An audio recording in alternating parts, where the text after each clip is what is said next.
Well, joining me now from the House to discuss more on what is happening on Capitol Hill this week, Congressman Mike Waltz. He serves on the House Permanent Select Committee on Intelligence and the House Foreign Affairs Committee. He represents the 6th Congressional District of Florida.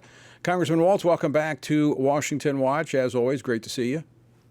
Yeah, thanks. Good to be with you, Tony. So let's talk. I played a clip just a moment ago of Senator Schumer over there basically bashing the House for not moving the Senate supplemental bill, essentially accusing conservative Republicans in the House of being pro-Putin, pro-Russia.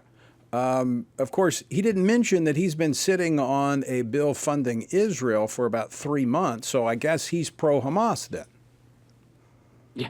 Well, not just one bill, Tony, two bills.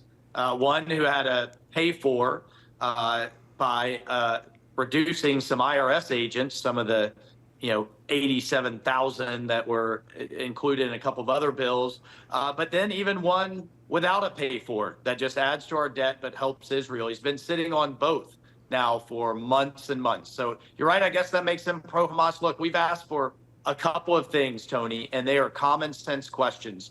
What's the strategy? What's the end state? What are we trying to achieve? We have stopped Putin in Ukraine, but how does this come to an end? What's in line with our interests?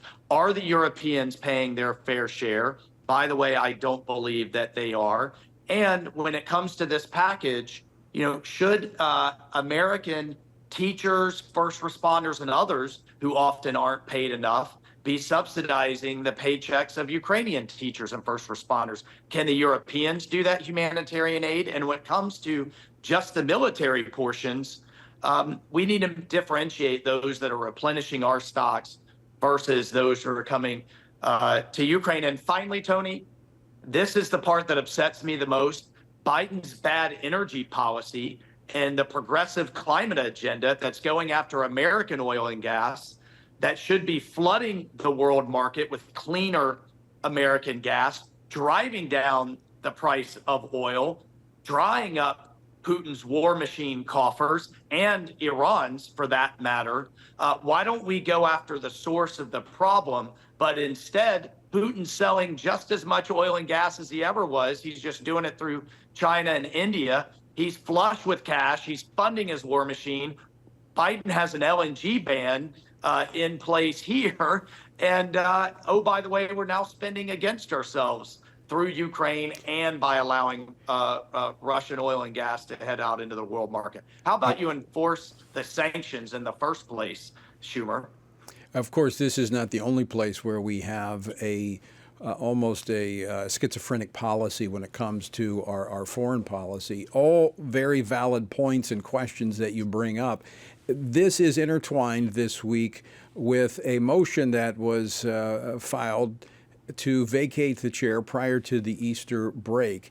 A letter was circulated to the Republicans today by Marjorie Taylor Greene making her case. And of course, the supplemental funding tied into that.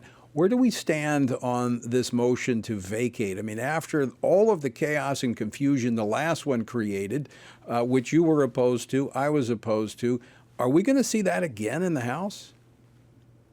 Well, look, you have to ask Representative Greene. She certainly hasn't talked to me about it. Now, what I want to stay focused on is stopping Biden's progressive left-wing agenda, oversight, answers that we still have to get to the bottom of, like accountability for Afghanistan, those 13 Gold Star families, Hunter Biden and his corruption and how he's influenced his father with commingled accounts and paying his bills. We are already working on the next budget that will be due in September. We have to cut out of control spending there. So look, you can kick over the table. I'm upset about a lot of things that have been in these bills. I voted against several of them.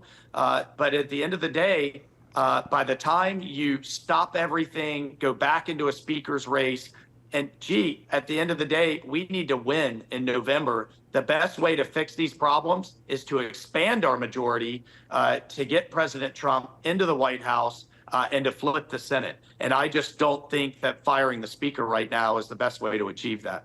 Well, there's also a risk associated with that. You mentioned oversight. You want to get back to these oversight hearings. with a 1 or 2 seat margin, there's the real possibility that you could lose the speakership, and the first time in history it could slip into Democratic hands. Then there's no backstop to this administration and what they're trying to do. For instance, as the president has announced, more erasure of student loan debt. I mean, even after the Supreme Court slapped him down, he's doing it again. What's going to be the outcome of that?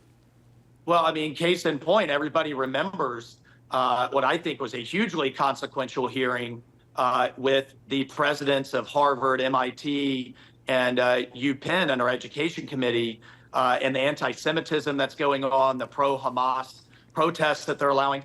If we didn't have the majority, that hearing would have never happened. It would have never seen the light of day, or any of the other Afghanistan, COVID, or otherwise. And that's what's at stake. On the student loan, look, it's unconstitutional. They're doing it on the backs of a veterans bill after 9/11, number one. Number two, it's immoral. It's unfair to those truck drivers, first responders, blue collar workers, to my family who worked hard to pay off their debt, service members who served their country in exchange for it.